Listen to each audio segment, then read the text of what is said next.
Solo levelling the Ragnarok का chapter number 8 की starting होती है, जिसकी शुरुआत वहीं से होती है जहाँ पे हमारा सू होंग जो कि उस रेड नाम वाले बंदे से लड़ाई करने के लिए तैयार हो चुका होता है। एंड इस टाइम में बेरू ये सारी चीज़ें देख के सोच रहा होता है कि यंग मोनार्च के सामने कितनी भी ज़्यादा खतरनाक सिचुएशन आई है, वो कभी भी भागे नहीं हैं। एंड इस टाइम में मैं उनके अंदर रियल मोनार्च को देख सकता हूँ। एंड इस वक्त में बेरू जो कि हमारे सूहू को इंस्ट्रक्शन दे रहा होता है कि जो वो सॉर्ड है उसके अंदर रियल मोनार्च है, एंड अगर तुम उसका हाथ काट दो एंड उस सॉर्ड को उससे अलग कर दो तो फिर वो नॉर्मल हो जाएगा एंड तुम उसको हरा पाओगे। सूहू कहता है अच्छा ऐसा है क्या। उसके बाद फिर हमें दिखता है कि वो जो शैडो शोल्डर होते हैं जो कि कट गए होते हैं, वो वुल्फ वापस जाग जाते हैं और उस पर हमला करने लगते हैं। इस बात पे हमारा सूहू जो कि बेरू से पूछता है क्या वो वापस उठ गए। जैसे ही मैंने उन्हें वापस माना दिया तो फिर बेरू कहता है नो मैटर व्हाट, कुछ भी हो जाए अगर हमें माना मिलता रहेगा तो फिर हम वापस रिकवर हो जाएंगे चाहे कुछ भी हो जाए। एंड तभी हमें दिखता है कि वापस से वो सारे सोल्जर मारे जाते हैं एंड लगातार वो जो बंदा होता है वो उन पे तलवार से पार करे जा रहा होता है, उन्हें काटे जा रहा होता है। तो सू तुम्हें क्या लगता है कि शैडो मोनार्च की एक्सट्रैक्शन पावर कैसी। सोहू जो कि इस बात पे कहता है क्या इतनी जल्दी खत्म हो गए, आखिर ये क्या था शैडो सोल्जर के बारे में। उसके बाद फिर हमारा बेरू कहता है असल में ऐसा इसलिए है क्योंकि यंग मोनार्च का जो मानना है वो अभी भी बहुत ज्यादा कम है। और तभी वो तलवार वाला आदमी जो कि तुरंत यानी कि वो एक मोनार्च होता है वो कहता है आखिर तुझ जैसा कीड़ा शैडो मोनार्च की पावर को कैसे यूज कर सकता है। एंड तभी सोहू जो कि बेरू से कहता है आखिर ये क्या बकवास, आखिर ये बात भी कर सकता है। बेरू जो कि उस बंदे से कहता है साले तेरी हिम्मत भी कैसे नहीं हुई शैडो मोनार्च के खून को कीड़ा बुलाने। अगर मैं सोचने पर आऊँ कि शैडो मोनार्च का बेटा यहाँ पे मिलेगा तो फिर मुझे सच में ऐसा नहीं लगा था कि ऐसा कोई मुझे यहाँ पे मिलेगा। द मोनार्च ऑफ फैंग्स का रियल एनिमी शैडो मोनार्च का बेटा। एंड तभी सोहू जो कि उसके ऊपर अपने चाकू से हमला कर देता है, लेकिन वो बंदा उससे बच जाता है। सोहू कहता है तो चलो हमें फाइट करना शुरू करना चाहिए, तुम्हें नहीं लगता है। एंड तभी वो अपने वेपन्स का यूज़ करते हुए लगातार उससे लड़ाई करे जा रहा होता है एंड वो फैंग मोनार्च भी जो कि लगातार उससे लड़ रहा।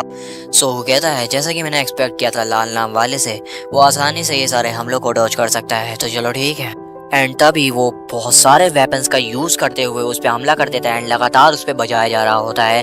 बेरू जो कि ये सारी चीज़ें देख के कह रहा होता है तो यही एप्टीट्यूड है जो कि रूलर्स अथॉरिटी का है एंड ये सारी चीज़ें बचपन से ही हमारे यंग मोनार्च के पास है। हमें दिखाया जाता है कि तुरंत उस बंदे ने हमारे सूहू के सारे वेपन को एक ही बारी में काट दिया होता है, उन्हें डिस्ट्रॉय कर दिया होता है। सूहू जो कि उसके अटैक से बचते हुए जा रहा होता है और सोच रहा होता है कि अगर ऐसा है तो फिर इसके अटैक कुछ इस तरीके से है कि अगर एक भी लगा तो फिर मैं वहीं के वहीं मारा जाऊंगा एंड अगर मैं जरा सा भी इधर से उधर हुआ तो मेरा खेल खत्म। उसके बाद फैंग मोनार्च जो कि कहता है क्या तो अभी भी ऐसे ही भागता रहेगा, तेरा बाप यानी कि शैडो मोनार्च भी इसी तरीके से शैडो के पीछे छुप के लड़ता रहता है एंड हमेशा शैडो से ही लड़ता रहता है। तो साले आराम आते वाह तेरे जैसा कोई देखा ही नहीं। एंड तभी हमारा सोहू कहता है बकवास बातें करना वो भी मेरे पेरेंट्स के बारे में, वे बहुत ही ज़्यादा बेकार मूव था तुम्हारे लिए, यहाँ तक कि वो मुझे उकसा रहा है लेकिन उसके बावजूद मैं कॉन्फिडेंस नहीं हूँ कि अगर मैं उसके आमने सामने जाके फाइट करूंगा तो भी मैं उससे जीत पाऊँ। फिर हमें पास्ट का सीन दिखाया जाता है जिसके अंदर हमारा सोहू बेरू से पूछता है कि अगर मेरी सील सारी की सारी रिलीज हो चुकी है तो फिर उसके बावजूद अगर मैं टावर पे पूरी तरीके से पहुंच चुका था पहले ही तो फिर उसके बावजूद मेरी पावर वापस क्यों नहीं आई। उसके बाद फिर हमारा बेरू बताता है कि आपकी सील भले ही रिलीज हो चुकी है लेकिन आपकी सील इन्फेंट में यानी कि जब आप पैदा भी नहीं हुए थे तब डाली गई थी एंड इसका मतलब है कि आपको अपना टैलेंट वापस उसी मोड़ पे लाना पड़ेगा, मतलब कि इतने ज़्यादा गैप में लाना पड़ेगा। एंड अगर आप वापस अपनी इन्फेंट यानी कि बच्चे वाली स्टेट में चले गए तो फिर ये काफ़ी होगा कि आप ही ड्रीम को आराम से हरा दोगे। एंड वैसे भी जो आपने ड्रीम के अंदर ट्रेनिंग करी थी ना तो वो कोई ड्रीम था और ना ही वो कोई रियलिटी थी, जो भी चीज़ थी वो एक टेस्ट ही था जिसके अंदर हमने आपको आपके टैलेंट को देखा था एंड वो सारी चीज़ें जो भी फिजिकल चीज़ें आपने गेन की थी वो सारी की सारी ख़त्म हो गई थी।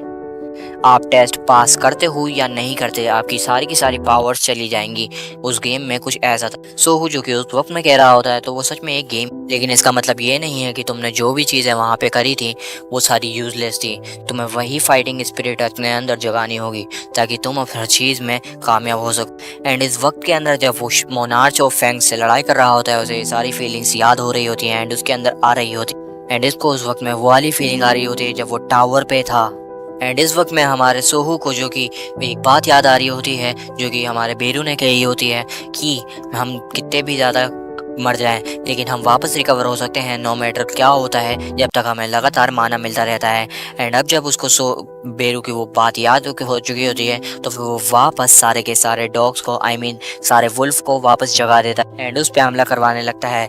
लेकिन तभी वो जो मोनार्च होता है वो कहता है, क्या दोबारा से सेम ट्रिक? क्या तुम्हें सच में लगता है कि वो मेरे अगेंस्ट वर्क करेगी? मैं दोबारा सबसे पहले तुम्हें ही काटूं। एंड तभी हमें सडनली दिखाया जाता है कि वो जो शैडो फैंग होता है उसने उस हमारे सोहू पे अपनी तलवार से हमला कर दिया होता है। एंड उस तलवार का हमला हमारे सोहू ने ब्लॉक भी कर लिया होता है, लेकिन उसने हमारे शैडो फैंग का जो गोंगलेट होता है उसका इस्तेमाल किया होता है, जो कि लेवल 1 का होता है। एंड उससे उस हमले को रोक लिया होता है, लेकिन इसमें भी हमारे सोहू को बहुत ही ज़्यादा मुश्किल हो रही होती है। इस कंडीशन तक हमारा जो सोहू होता है उसका शैडो एक्सट्रैक्शन टेक्निक होती है वो लेवल 2 तक जा चुकी होती है। एंड तभी हमें बताया जाता है कि हमारा जो सोहू है उसने अपने जितने भी शैडो सोल्जर हैं उनको अपने वेपन के अंदर तब्दील कर लिया। बेरू जो कि इस वक्त में बात कर रहा होता है शैडो मोनार्च के लिए, तो ये बहुत ही ज़्यादा आसान है क्योंकि वो लाखों सालों से इस चीज़ में लगे हुए हैं एंड उन्होंने लाखों लेवल बढ़ा रखे हैं अपने उसके अंदर, एंड ताकि वो शैडो अथॉरिटी को आराम से यूज़ कर सके। लेकिन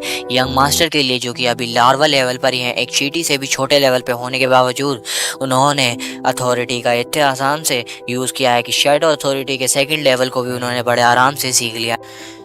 हमारे यंग मोनार्च के जो भी एबिलिटी है, यहाँ तक कि उसने सब कुछ दिखा दी है। उसकी कॉम्बैट सेंस सारी बेहतरीन है, उसके रूलर्स अथॉरिटी पे एप्टीट्यूड ये भी बेहतरीन है, और अब शैडो अथॉरिटी सब चीज़ पे महारत हासिल कर रही हैं। Oh my king!